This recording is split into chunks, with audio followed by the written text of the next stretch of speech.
Welcome. Welcome to the live question and answer session here on the Living in Utah channel. I try to make this a weekly event every Thursday evening.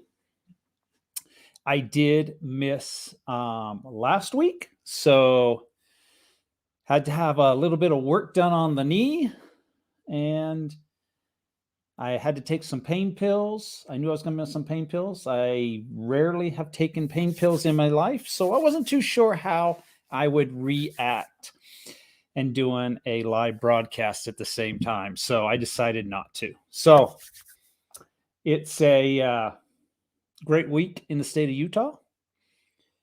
As far as the weather goes, we are seeing some milder temperatures. We're getting daytime highs in the 40-degree mark. We haven't seen a lot of snowfall. We had snow last week, but since probably like last Wednesday, it has not as much snow. So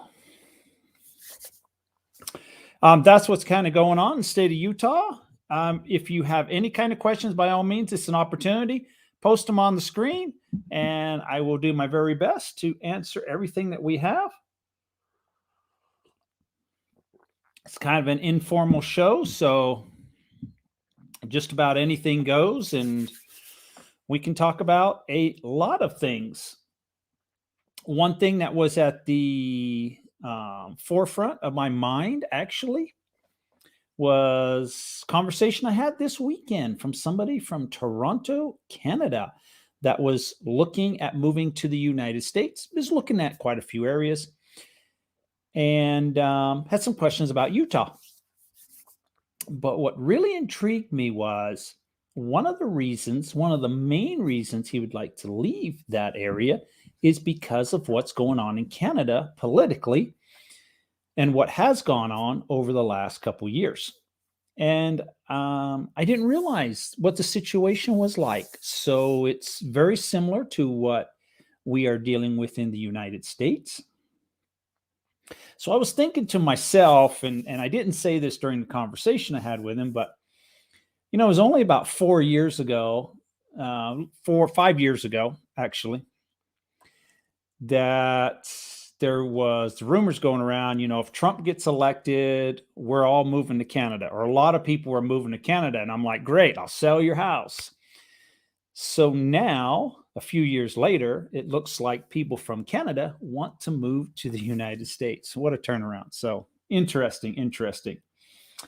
Bit of humor there. So in the news for Utah and around the area, I think the biggest thing in the news that might affect some things is the inflation. They've come out and said that we are at a 40-year high. Well, I have said many times here on Thursday evenings that inflation was running around the country. Everywhere I went, I noticed price increases.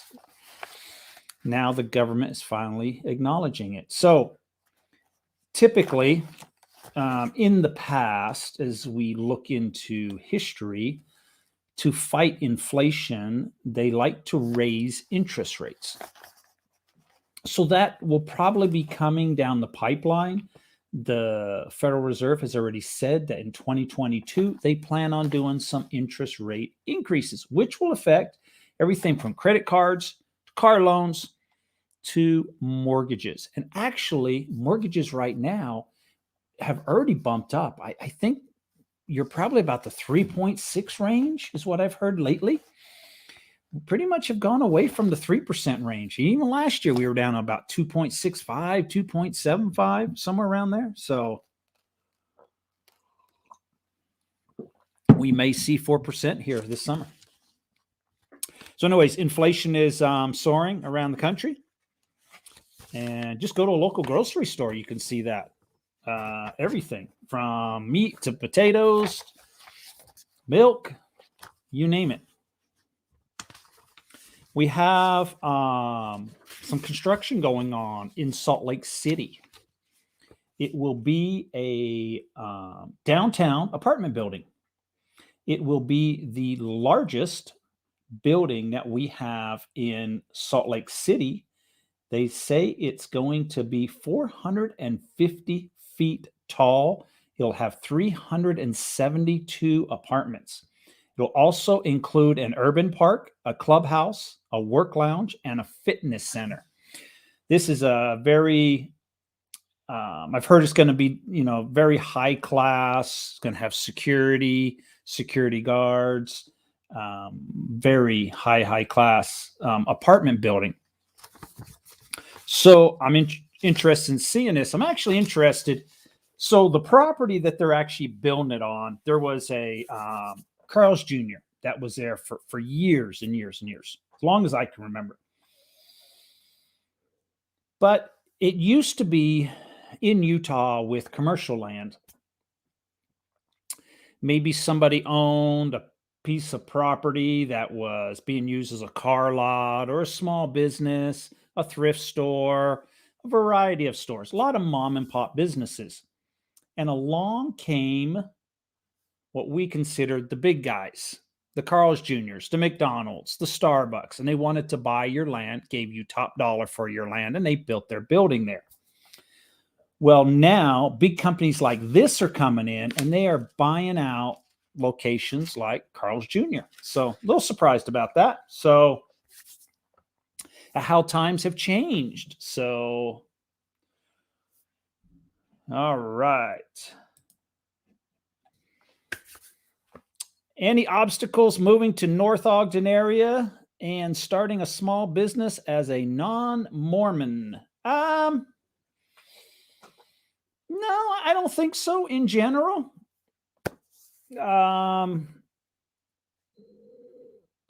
wouldn't say so. North Ogden's a great place, great area. You may find people, and this goes for all ethnic groups, culture, whatever. You may run into some people who would not like to do business with people who maybe are non-Mormon. I think that's a very, very small percentage. I don't really notice any that happening very often. You hear about it from time to time, or people make accusations about it. But in general, no. It's most people who will do business with someone. I guess first of all, sometimes it's hard to tell in business. When I walk into a store or I go to the doctor's office, or you go to the emergency room, or wherever you go, you really do not know what the people who are working there, what their background really is, in a sense, unless you would ask the question. But I'm not aware of people who walk into a business and ask questions, is this a Mormon-owned business? Is it a Jewish-owned business, et cetera, et cetera. I personally have had no friends that have done things like that. But so no, not at all. So I can't see it really affecting. Okay. Points. Upfront interest is paying more points upfront, then you should get a better interest rate for the life of the mortgage. Why did points disappear? Well, as far as I know, there are still points you can buy down your mortgage. Those programs are still available.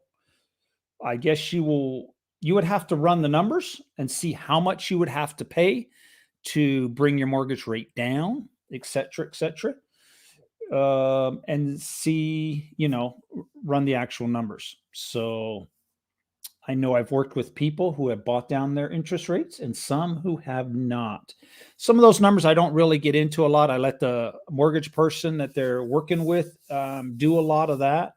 So in general, I don't really get involved in a lot of that conversation. But it's a good question you got. I've been trying, and I put out an olive branch to a mortgage lender that I've worked with to come on the show on a Thursday evening. So I just talked to him on Monday. As a matter of fact, I ran into him and I reminded him again. So he has promised me that he will be on the show. So I told him every Thursday evening. So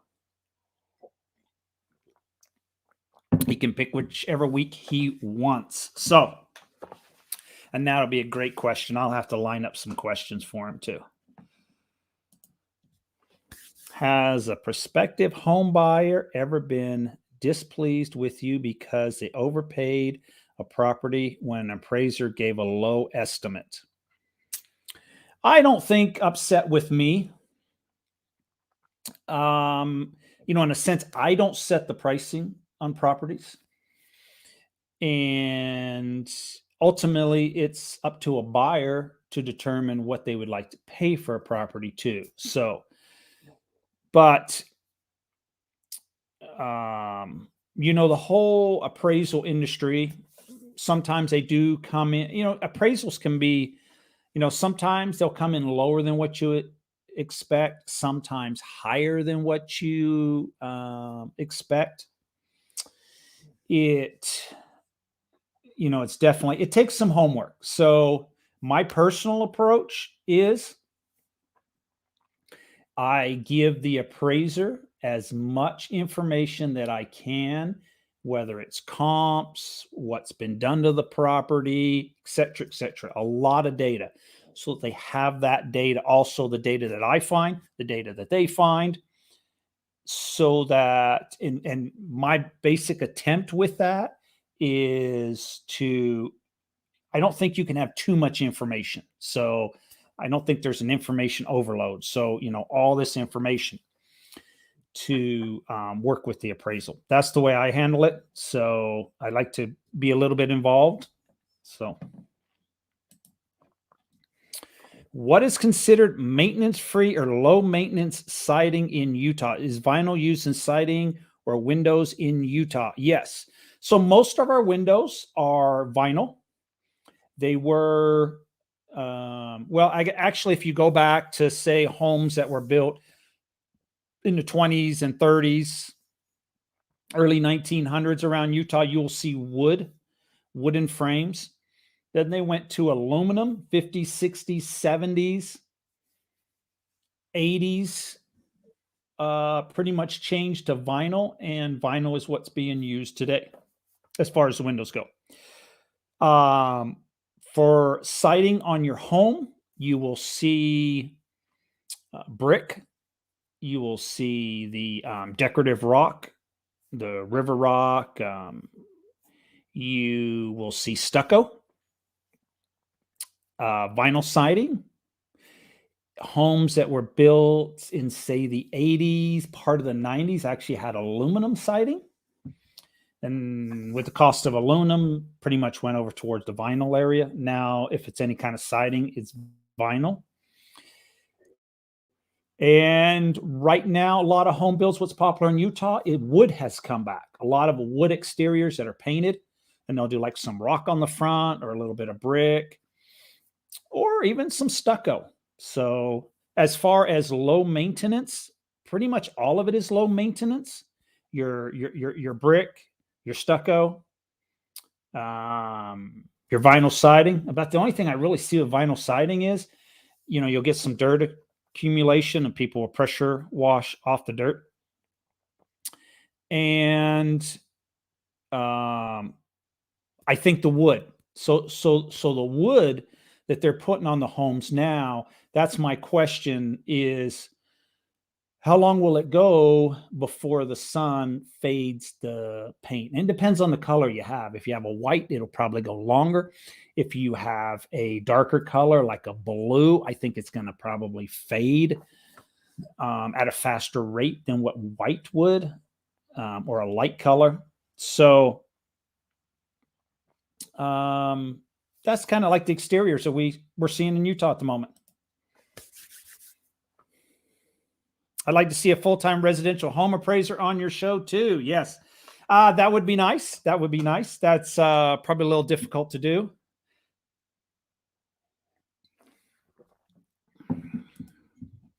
Have you seen an appraiser lender sandbagging you by means of coming in with a low appraisal because it's a loan they feel is undesirable? No. I honestly think that the appraisers they have a tough job to do. It's a very tough job. Pricing is changing all the time. It's hard to keep up. It's very, very hard to keep up. Appraisers are doing their very best, have a high workload. That's why I think it's always handy to help them a little bit by giving them like some comps or features of the home, square footage, anything that might have been missed, et cetera, et cetera. So when they go out to do an appraisal, they can have those notes, their own notes, all the information that they take back to their office and work on the appraisal. So, yeah. Oh, good evening. Arriving in Clinton tomorrow. Watching you from Cheyenne, Wyoming. Wow. How cold is it in Cheyenne, Wyoming? That is one cold place. I could tell you some stories about Wyoming. Yeah. One time I went to Wyoming to watch Utah State play the Wyoming Cowboys. And as soon as I arrived in town, I had to get gas. I didn't think I was going to survive. It was that cold. And throughout the game, it was so cold. So cold. I've never been so cold probably in my life. The wind was blowing. The snow was blowing. Brutal. Oh, I meant full-time residential home inspector on your show. Oh, home inspector. Okay. Might have read that a little bit wrong. Yeah, I could probably do that. I just called a home inspector earlier this week to go out to a property. So yeah, I could have asked him about that. I didn't really think about that. Oh, not bad today, about 45 degrees. Wow. Normally about 45 degrees in Cheyenne, Wyoming. How many comparable market analysis do you gather for prospective home purchase? Not many. What I would consider comparable properties, and sometimes I will, if I don't notice anything in a certain vicinity. Now they have their own rules that they work by, et cetera, and I'm not as familiar with some of the rules, the appraisal rules that they work by as far as comps go.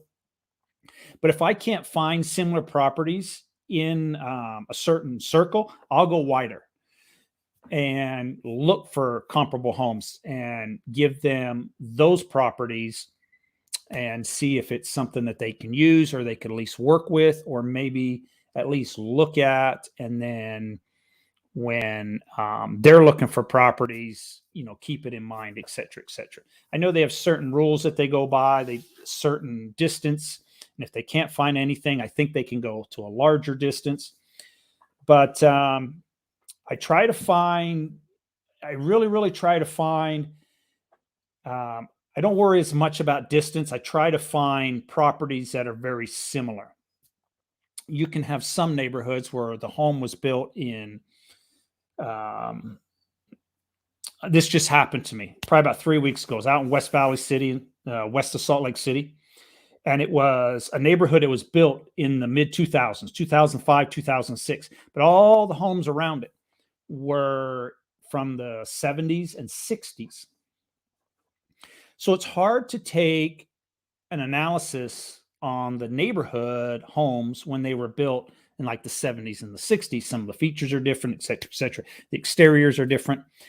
So on a neighborhood like that, if I was trying to give some comps, I would probably go a lot further out to try to find similar homes with similar features that could compare to a home that was in that particular neighborhood. So,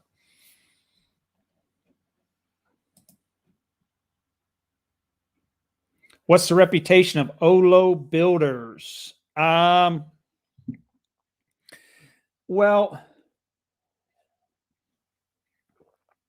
so I used to I built homes before. So my idea would be different than other people's idea.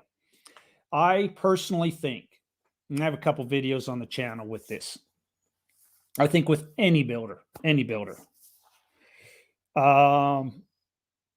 have to be on top of it. You have to be on top of it. So, and I'm actually trying to do a video on a brand new build that we just started beginning of January. So I'm trying to film it. It's probably going to be 6 to 8 months before I release the video. I'm going to try to do it from start to finish. But I think you have to stay on top of things. You really have to stay on top of things.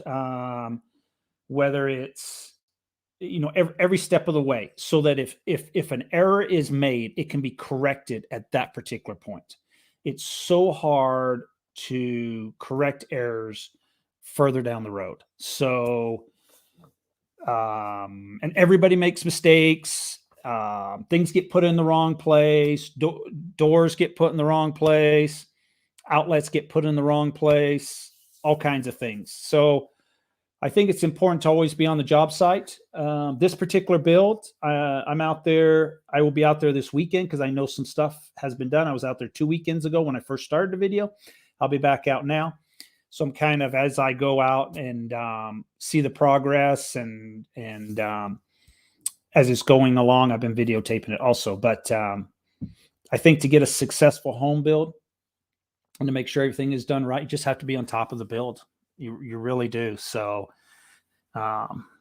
things don't get strapped up. Things don't get bolted up. So yeah, with any builder. So real estate agent, real estate broker.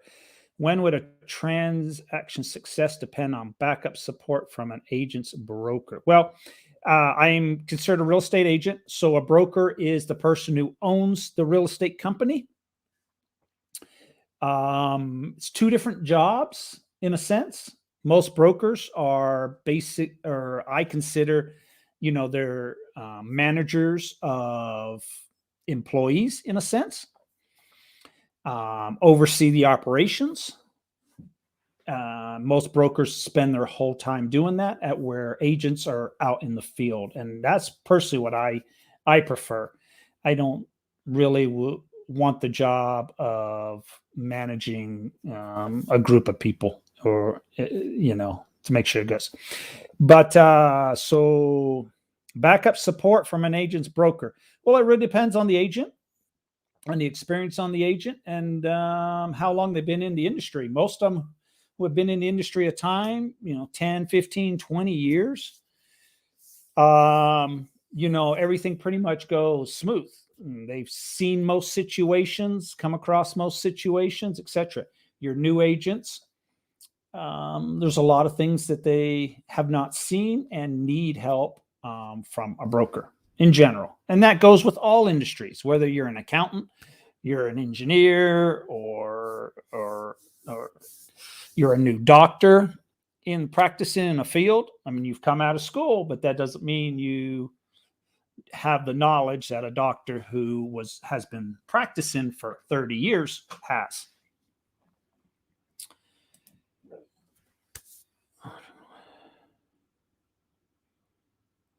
What contract complexities would make in hiring a lawyer who specializes in real estate on my team? Well, in general, we get lawyers involved very, very rarely, very rarely. So, yeah, very, very rarely. There are states that transactions have to occur. Instead of using title companies and stuff like we use in Utah, they use lawyers to do all the work. Utah is not one of those states. So New York involves a lot of lawyers doing up contracts, and I've never practiced real estate in an area that does it that way. So I don't know the ins and outs on that 100%. Good negotiator whom will get me a better home price. Well, yeah, I mean, It's in a market like this right now. It's not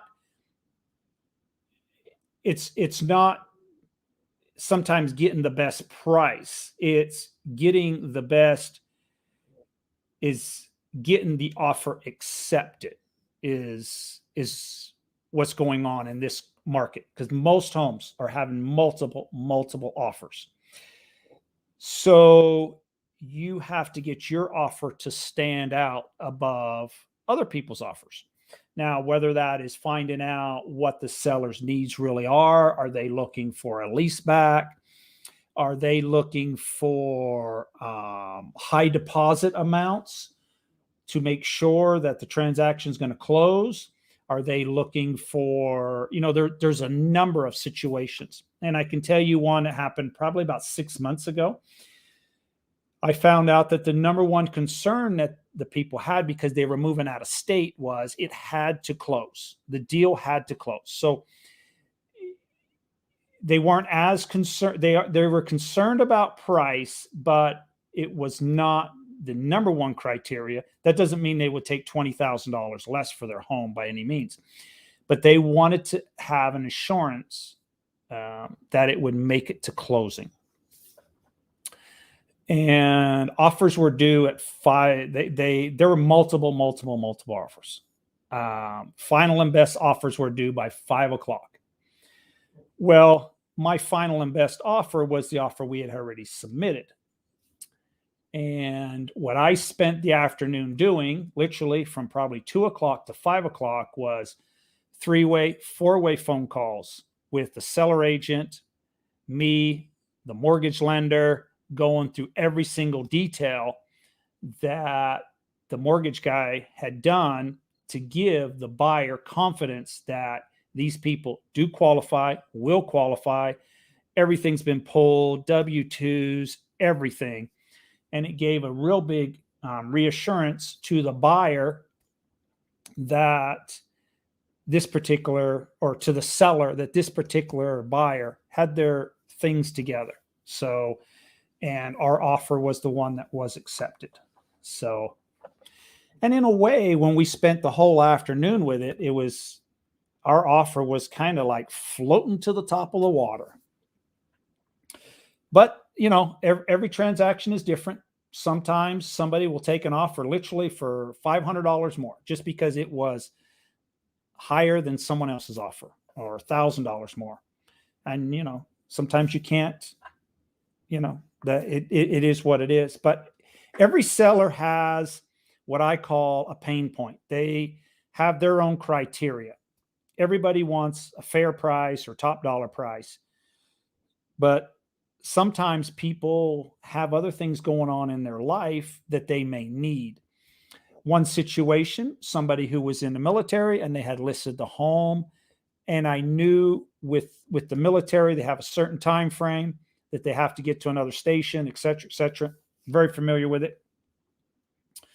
And we came in with a lease back for $0, so they would not have to sweat it. And it gave them the confidence that they could stay in the home and get their items shipped from a moving company, and then stay in there until they're ready to get in their car and drive to their next location.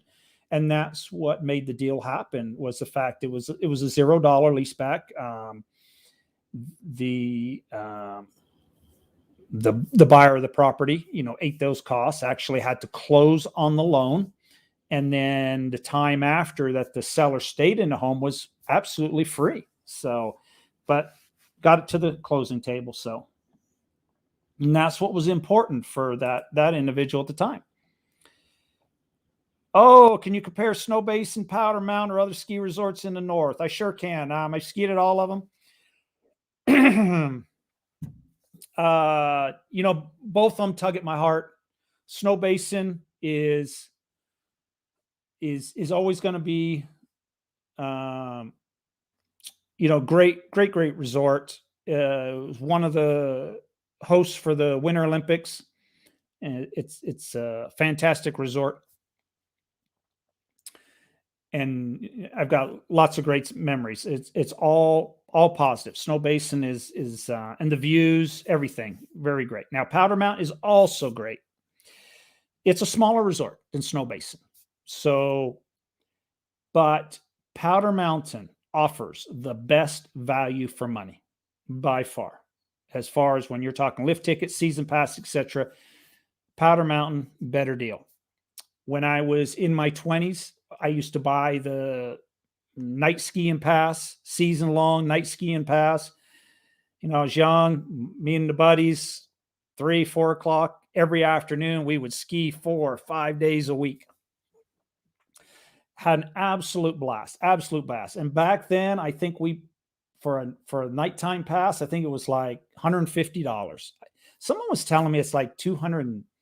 The night pass at Powder is like $270, I think, right now. So, I mean, for $150 back then, we were young kids and had an absolute blast. So value for money.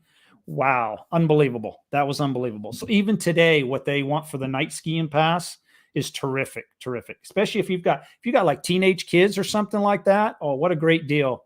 They will get the opportunity to learn how to ski, by being able to go multiple times skiing. So great value. Snow Basin, great resort too. So, I got friends that go to both Snow Basin, Powder Mountain. I get dragged both areas. I get a friend actually runs the Powder Mountain Resort. So I get asked up there quite a bit. The one thing about the Snow Basin one is they call it, what's the term they use now? Glam skiing. You'll see people who rarely go down. They're there taking the pictures and everything like that. So I think they call that glam skiing or something. I don't know. I got a friend that it irritates him at Snow Basin with that. So, but both great. I would say on both resorts, go to both. Buy a pass, or don't buy a season pass to both of them, but try them both out and see what you like. But for value for money, you can't beat Powder Mountain. So,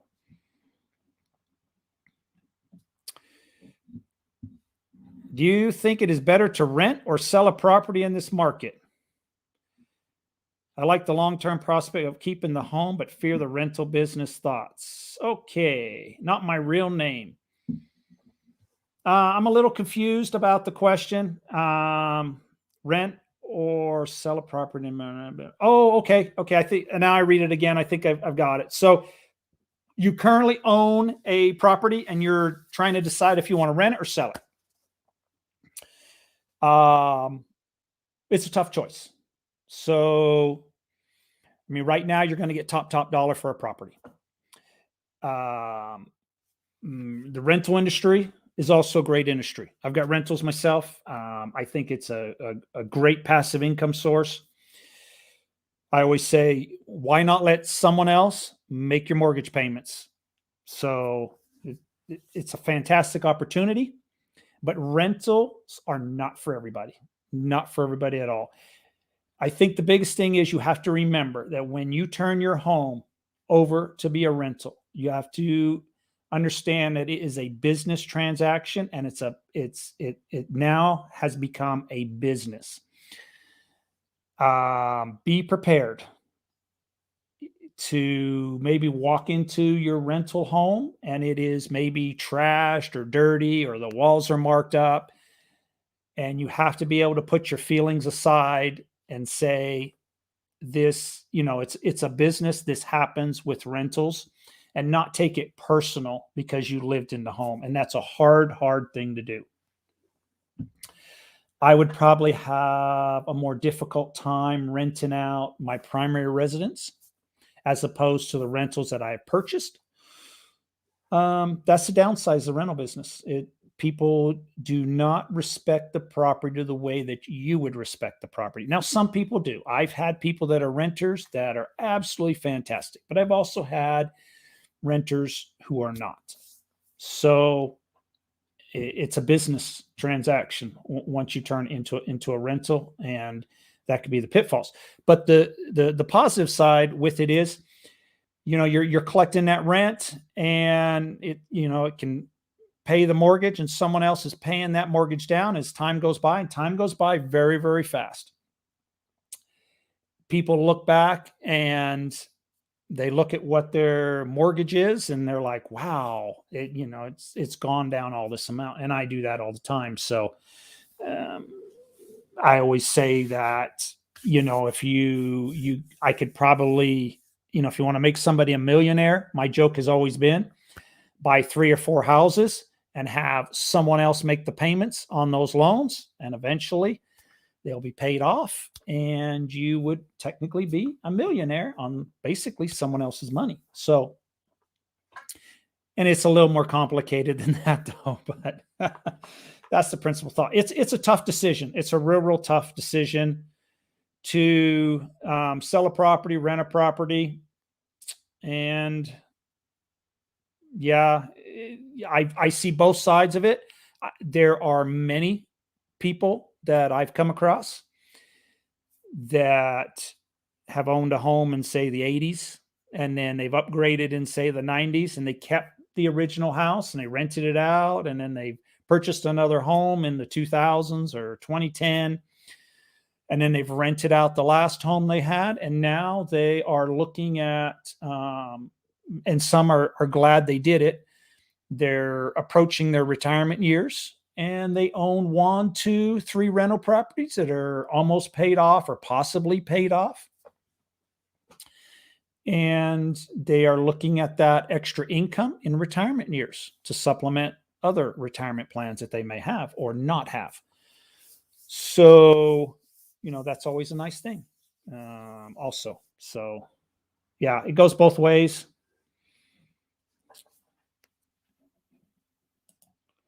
Is there snow on the ground or on the roads in northern parts of Utah? No, the snow has all melted. I mean, you'll see some on people's yards a little bit here and there, but very little. How does air quality affect your day-to-day living in Utah? It really doesn't. It really doesn't. You'll have some days, you'll get a yellow day, maybe goes into a red day. I don't think I've experienced any red days so far this winter. We might have had some red areas in certain spots. But, give it a day or two, the storms come through, it usually blows it out. So, Mr. Z, will you coordinate the closing? Yeah, 100%. So, I work with a great title company that I can recommend and get the ball rolling. We can use anyone's title company, but I do work with.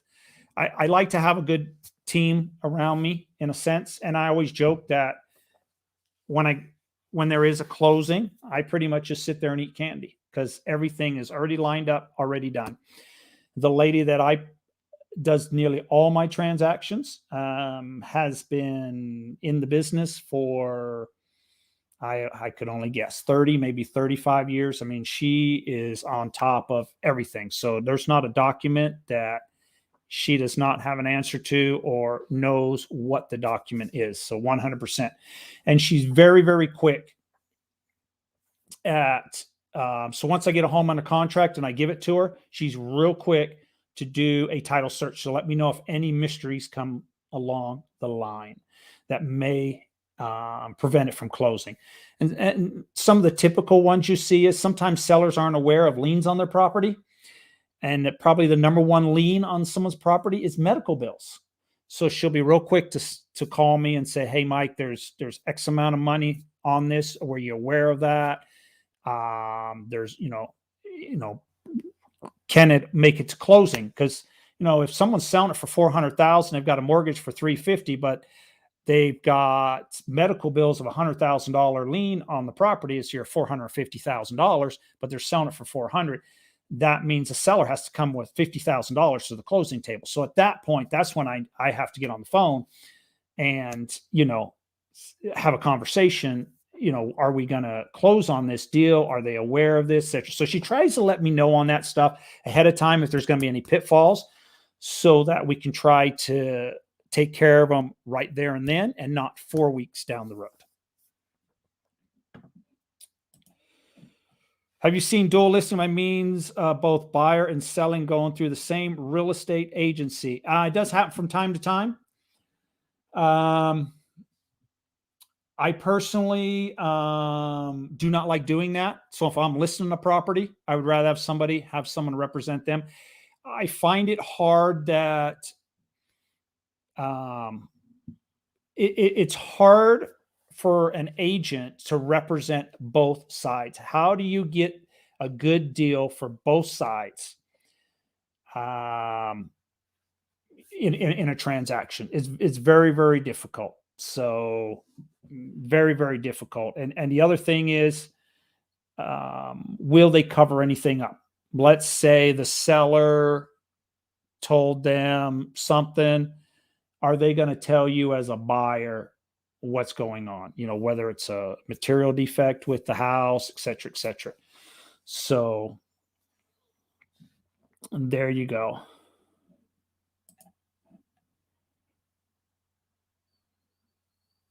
How long have I been in business? Over 20 years. I say I was doing some new construction also. So great questions tonight. I appreciate it, everyone. I think I got through most of them here. Most of them. Any more questions this evening? Great questions. I hope I didn't miss anyone's question along the way as I tried to whiz through.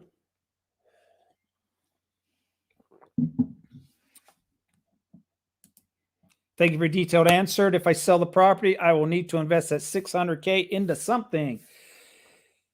Yes, if you're looking for someone to sell the property, I definitely willing to give you a hand. That's the other question these days.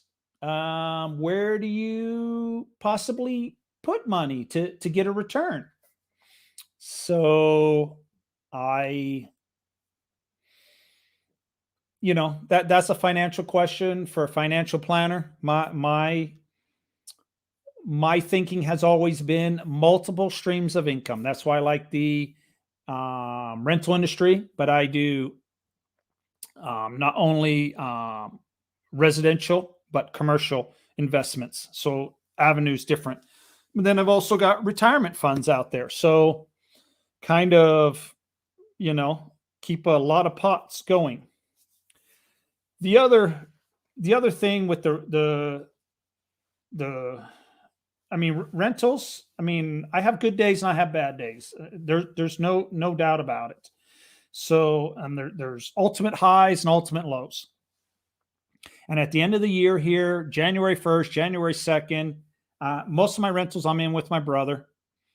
We sit down and we look at mortgage loans, what was collected, et cetera, et cetera. And it's a high time of the year, all positive. But next month I could have someone move out and I've got to go in there and paint the property, do flooring, and then it's an ultimate low. We actually have one right now. We have a fourplex unit. One of the units, we are rehabbing that unit. So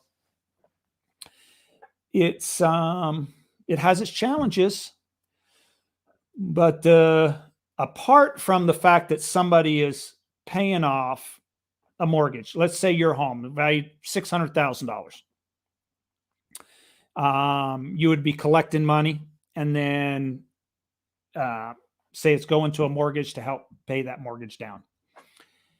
But on the other hand, you've also got an asset that historically over time appreciates in value. And that's historic. Now we could have dips in the market up and down. And it's hard to configure what the real value will be in the future, or what the value of the investment will be in the future. How much it'll bring you rent wise, and you can figure, well, if it rents for $2,000 this year, in 5 years, it might rent for say $2,300. You round numbers like that, but it's hard to calculate. Will that $600,000 home be worth $800,000 in 3 or 4 years? Will it be worth $650,000?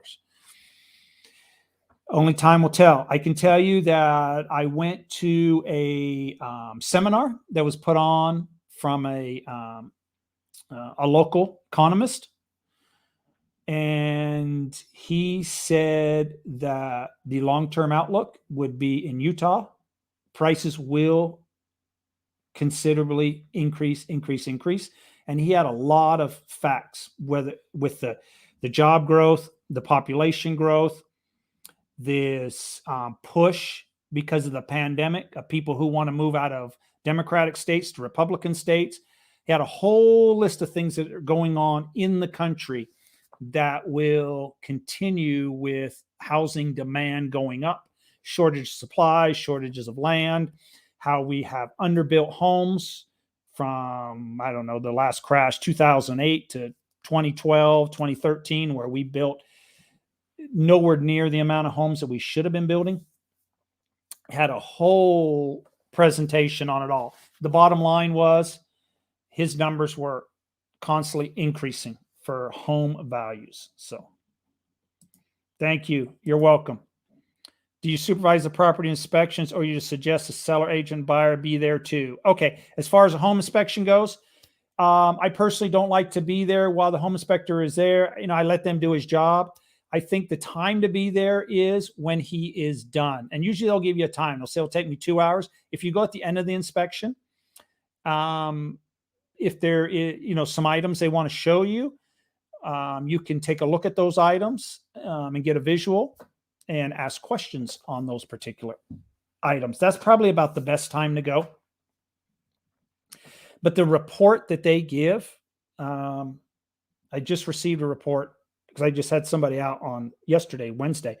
And the report is so detailed with pictures, you name it. It's got everything that it's self-explanatory, pretty much, most of it. Retirement fund. There you go. Put money for return. Lucid Motors, AMD. Yeah, if you want to invest in stocks, Home Depot, Lockheed Martin, Northrop Grumman. Yep.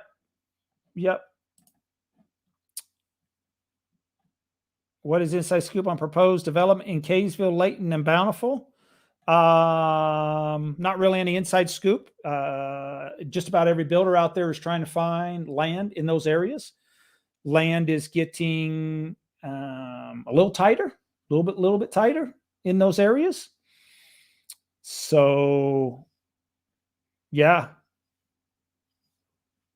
Actually, possibly we'll be having a new build here in Caysville, West Caysville here in a few months if things work out here.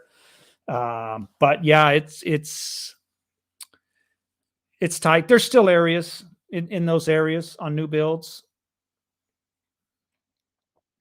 but it's getting tighter and tighter.